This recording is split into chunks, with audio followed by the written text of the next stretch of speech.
Welcome back, everybody, to another dicondissectional production hosted by Deathstroke9. Today, we're going to be doing something. We're going to be reacting to a George Carlin's bit. Now, before we start, I have two big things to say. First is that I'm almost positive, at least heard part of this before. And I've said that in previous videos where I reacted to George Carlin. I was like, you know, I keep getting requests to do religion is bullcrap, but I've already heard part of it, you know? And people were like, no, do it anyway. The reason being probably because I've said that I'm a Christian before. I don't know if that's the reason. But yeah, so those are the two big things, is that I am a Christian, but I also remember thinking this was hilarious, like the parts that I heard, so I am excited to listen to it. I'm pretty sure I haven't heard all of it before, so another reason I'm excited to hear it. And also, I'm going to give my opinion, and, you know, you can say whatever you guys want down in the comments. I know the majority of people who follow my channel have expressed that they are, you know, atheists or agnostic, which is, you know, totally fine, totally cool. But yeah, I'm just letting you know I am a Christian, because before I've mentioned that, and some people like get offended sometimes when I say that. So in this video, he's talking about religion, so religion might come up in my reaction. All right. Other than that, welcome to the channel if you're new here. My name is Daniel, and here we react to all types of stuff, mostly music, but today we're checking out a George Carlin bit. Let me know what else by George Carlin I should check out down below in the description. I've been getting request after request after request to do this one. I want to hear some other stuff by him. I've done a few so far. Let me know what else to get to or what other comedians I should try. And thank you to all the people who do request all of this stuff. Yeah, George Carlin, religion. Oh yeah, also George Carlin curses.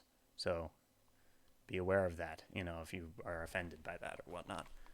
Religion is BS. Here we go. 3, 2, 1. But in the bullshit department, a businessman can't hold a candle to a clergyman. Because I got to tell you the truth, folks. I got to tell you the truth. When it comes to bullshit, big time, major league bullshit, you have to stand in awe of the all-time champion of false promises and exaggerated claims, religion. No contest. No contest. Religion easily has the greatest bullshit story ever told.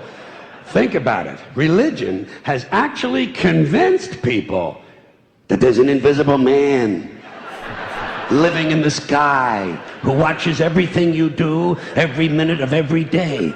And the invisible man has a special list of 10 things he does not want you to do. And if you do any of these 10 things, he has a special place full of fire and smoke and burning and torture and anguish, where he will send you to live and suffer and burn and choke and scream and cry forever and ever till the end of time. Okay. But he loves you. He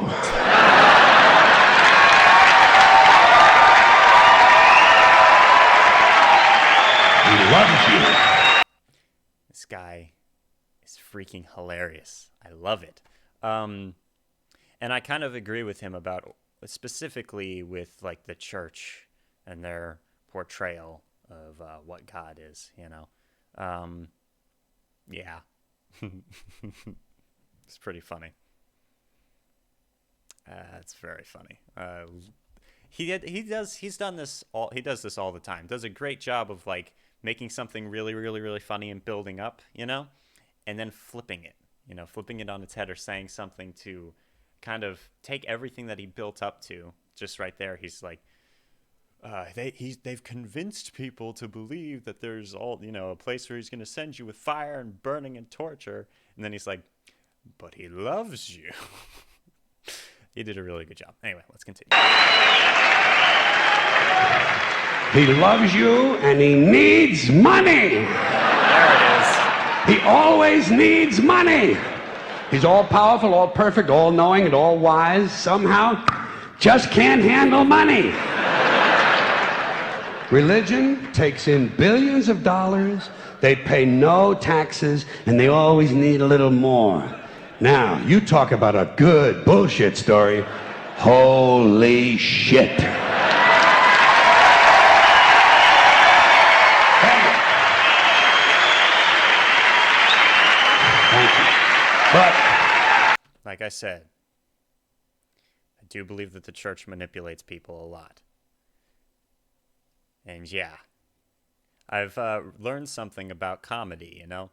When you're mad at something, a lot of times ranting about it is not going to bring anyone to any, like, no one's going to really... You can, like, hide a rant in with comedy, you know? If you make it funny, people are going to open themselves up to it more. It's interesting how that works. So if someone was just going to sit there and be like, the church is taking in billions of dollars and not paying any taxes, you should all be, you know, ashamed of yourselves for supporting the church, and going on and on like that. A lot of people, specifically the people that, you know, were supporting the church, probably wouldn't listen, you know? But in this case, George Carlin is turning it into a joke, you know? He's adding it to a comedic standpoint and giving us room to laugh at ourselves. And that's why comedy is so awesome. Anyway, all right. But yes, he's right on that point. Let's continue. thank you, thank you, thank you. Thank you very much.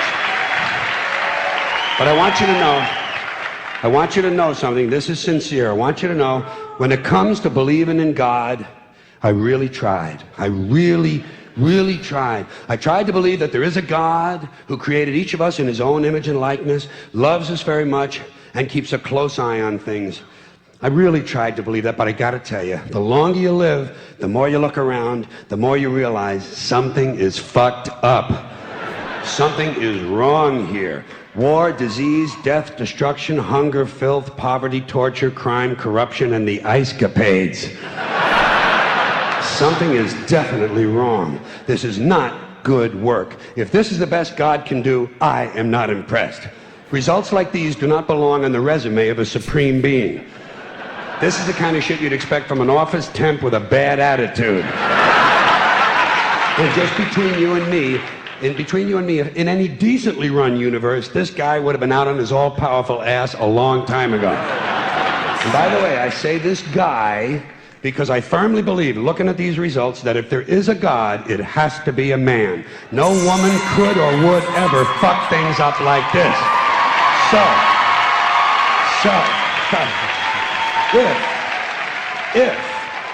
If there is a God, if there is, I think most reasonable people might agree that he's at least incompetent and maybe, just maybe, doesn't give a shit. Doesn't give a shit, which I admire in a person and which would explain a lot of these bad results. So rather than be just another mindless religious robot, mindlessly and aimlessly and blindly believing that all of this is in the hands of some spooky, incompetent father figure who doesn't give a shit, I decided to look around for something else to worship, something I could really count on. And immediately, I thought of the sun. Happened like that. Overnight, I became a sun worshiper. Overnight, he became a sun worshiper with an O. Well, not overnight. You can't see the sun at night. But first thing the next morning, I became a sun worshiper. Several reasons. First of all, I can see the sun, okay? Yeah. Unlike some other gods I could mention, I can actually see the sun. I'm big on that. If I can see something, I don't know, kind of helps the credibility along, you know? So every day I can see the sun as it gives me everything I need: heat, light, food, flowers in the park, reflections on the lake, an occasional skin cancer, but hey, at least there are no crucifixions, and we're not setting people on fire simply because they don't agree with us. Sun worship is fairly simple. There's no mystery, no miracles, no pageantry, no one asks for money, there are no songs to learn, and we don't have a special building where we all gather once a week to compare clothing. And the best thing about the sun, it never tells me I'm unworthy.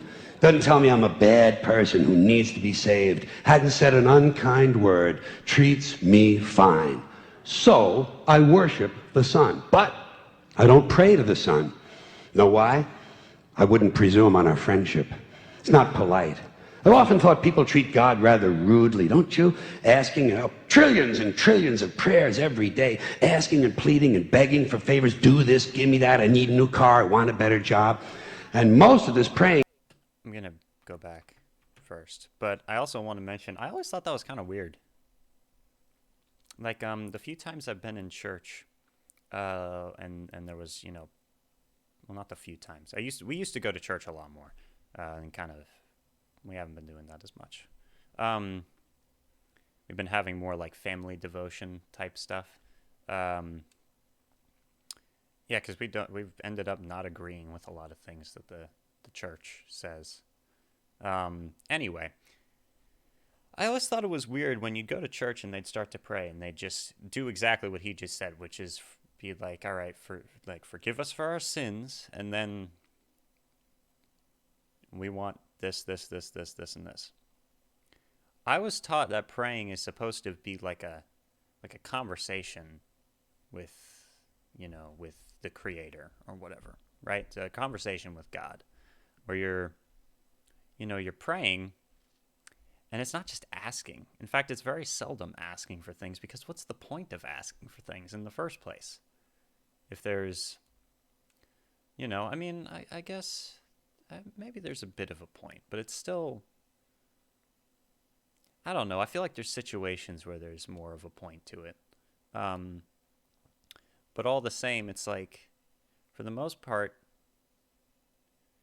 it's more thanking and more just like, it's supposed to feel more like a conversation. And also the asking for forgiveness part of it, as opposed to, I want this, I want this, I want this, I don't know. Just my thoughts on that. Let's continue. Sorry if I keep stopping it and saying things that like aren't funny. So I'm stopping a comedy thing to give some dissertation on something about religion or whatever. Just my opinion. Let's continue. But I don't pray to the sun. Know why? I wouldn't presume on our friendship. It's not polite. I've often thought people treat God rather rudely, don't you? Asking trillions and trillions of prayers every day, asking and pleading and begging for favors. Do this, give me that, I need a new car, I want a better job. And most of this praying takes place on Sunday, his day off. It's not nice, and it's no way to treat a friend. But people do pray, and they pray for a lot of different things. Your sister needs an operation on her crotch. Your brother was arrested for defecating in a mall. But most of all, you'd really like to fuck that hot little redhead down at the convenience store. The one with the eye patch and the club foot, huh? Can you pray for that? I think you'd have to. And I say, fine, pray for anything you want. Pray for anything. But what about the divine plan? Remember that? The divine plan. Long time ago, God made a divine plan. Gave it a lot of thought, decided it was a good plan, put it into practice. And for billions and billions of years, the divine plan has been doing just fine. Now you come along and pray for something. Well, suppose the thing you want isn't in God's divine plan. What do you want him to do? Change his plan? Just for you? Doesn't it seem a little arrogant? It's a divine plan. What's the use of being God if every rundown schmuck with a $2 prayer book can come along and fuck up your plan? And here's something else, another... Wait. I'm a little bit confused on this one right here. As far as I know, the Bible teaches, that everything's going to work itself out in the end, that there will be an end times and all that, right? Aside from that, there's like no real plan. For the most part, what the Bible tells you over and over again is you have free will. That's the whole point. I don't know. Let's continue. There's a lot of unanswered questions, obviously. A big part of religion is faith. Like, that's huge part of it. Yeah. I don't know. What he said was hilarious, though. And I'm wondering, is it like... Because George Carlin, I think, was brought up Catholic, right? Do Catholics like have more of an idea of like a set in stone divine plan that he's talking about? I'm not sure. Let's continue. The $2 prayer book can come along and fuck up your plan. And here's something else, another problem you might have. Suppose your prayers aren't answered. What do you say? Well, it's God's will. Thy will be done. Fine, but if it's God's will and he's going to do what he wants to anyway, why the fuck bother praying in the first place? Seems like a big waste of time to me. Couldn't you just skip the praying part and go right to his will? It's all very confusing. So to get around a lot of this, I decided to worship the sun. But, as I said, I don't pray to the sun. You know who I pray to? Joe Pesci. Joe Pesci. Joe Pesci. 2 reasons. First of all, I think he's a good actor, okay? To me, that... Wait. Joe Pesci. I just saw him in something, too. What did I just see him in? It's a movie about I think he's like a homeless man in it. It's about a college student. It's a good movie. Really good movie, actually. Yeah, the fact that he prays to Joe Pesci, that gets a thumbs up right there. Let's continue. All right. Sorry that I keep pausing it. Let's finish it. I'm not going to pause it again. Pesci. 2 reasons. First of all, I think he's a good actor, okay? To me, that counts. Second, he looks like a guy who can get things done. Joe Pesci doesn't fuck around. Doesn't fuck around. In fact, Joe Pesci came through on a couple of things that God was having trouble with. For years, I asked God to do something about my noisy neighbor with the barking dog. Joe Pesci straightened that cocksucker out with 1 visit. It's amazing what you can accomplish with a simple baseball bat. So I've been praying to Joe for about a year now. And I noticed something. I noticed that all the prayers I used to offer to God and all the prayers I now offer to Joe Pesci are being answered at about the same 50% rate. Half the time I get what I want, half the time I don't. Same as God, 50-50. Same as the 4-leaf clover and the horseshoe, the wishing well and the rabbit's foot. Same as the mojo man. Same as the voodoo lady who tells you your fortune by squeezing the goat's testicles. It's all the same, 50-50. So just pick your superstition, sit back, make a wish, and enjoy yourself. And for those of you who look to the Bible for moral lessons and literary qualities, I might suggest a couple of other stories for you. You might want to look at the 3 Little Pigs. That's a good one. Has a nice, happy ending. I'm sure you'll like that. Then there's Little Red Riding Hood, although it does have that X-rated part where the big bad wolf actually eats the grandmother, which I didn't care for, by the way. And finally, I've often always drawn a great deal of moral comfort from Humpty Dumpty. The part I like the best, all the king's horses and all the king's men couldn't put Humpty Dumpty back together again. That's because there is no Humpty Dumpty and there is no God. None, not one, no God, never was. In fact, I'm gonna put it this way. If there is a God, may he strike this audience dead. See, nothing happened. Nothing happened. Everybody's okay. All right? Strike the audience dead. Tell you what. I'll raise the stakes a little bit. If there is a God, may he strike me dead. See, nothing happened. Oh, wait, got a little cramp in my leg. And my balls hurt. Plus, I'm blind. Oh, now I'm okay again. Must have been Joe Pesci, huh? God bless Joe Pesci. Thank you all very much. Joe bless you. Thank you very much. I appreciate it.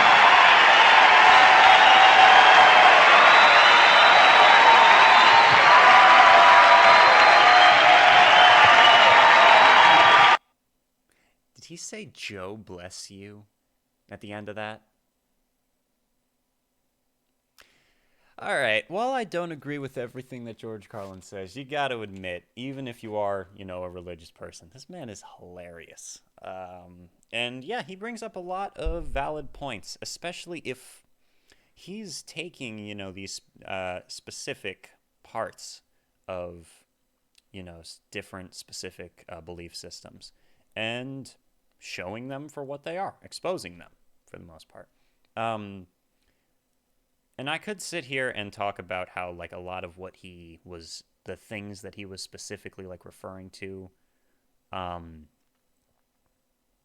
I don't know, felt like super dumbed down versions of things, or just, like, complete, not really correct versions of things. But that's not the point of comedy, you know? Yeah, I don't know. I'm sure other people have done that already as well. So, all right. Let's see what the comments are underneath. One second. Someone's coming up here. Let me pause.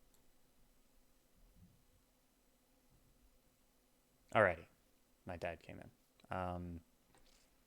Yeah. Wonder what he'll think of this sketch, this skit. All right. So the comments we've got. This God fandom is just so toxic. Yeah, the "but he loves you" punchline is really good. Yeah, okay. Yeah, "but he loves you."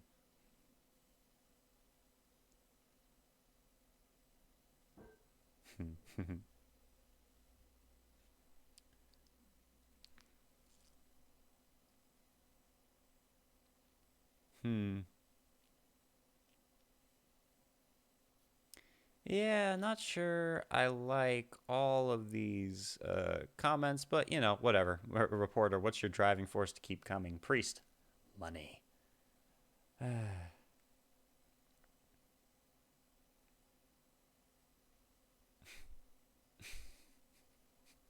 Tax all churches. Okay. Um, he's telling straight facts. Yeah, all right. I agree with some of these comments. All right. But again, just like I said multiple times now, you don't have to agree with everything. And that's another reason I wanted to do this video, was to be like, you know what? A lot of people like to say that religious people are very, like, intolerant of other belief systems. And I don't know. I have a bunch of friends who are also religious, and I think we're all tolerant of other religions, and also, you know, agnostics or atheists, or, you know, whatever you are. It's all good. My camera lighting keeps changing. Apologies for that. But thank you very much for joining me. That was George Carlin, Religion is Bullshit. Thank you for participating. Let me know what your favorite moments, or what you think the funniest lines are, down below in the comments if you want. And let me know what else by George Carlin I should check out. With this one, I kept, like, wanting to say something to, like, to analyze what he was saying. But I kept, you know, reminding myself, this is a comedy reaction, and we don't need to do that. All right. That's about it. I'll see you all soon. Deathstroke 9, out. Stay safe, stay awesome, and yeah, love people. That's the point, you know. Just be okay with other people's belief systems, and everyone will be okay, and we can all enjoy entertainment all the same. See you guys soon. Deathstroke 9.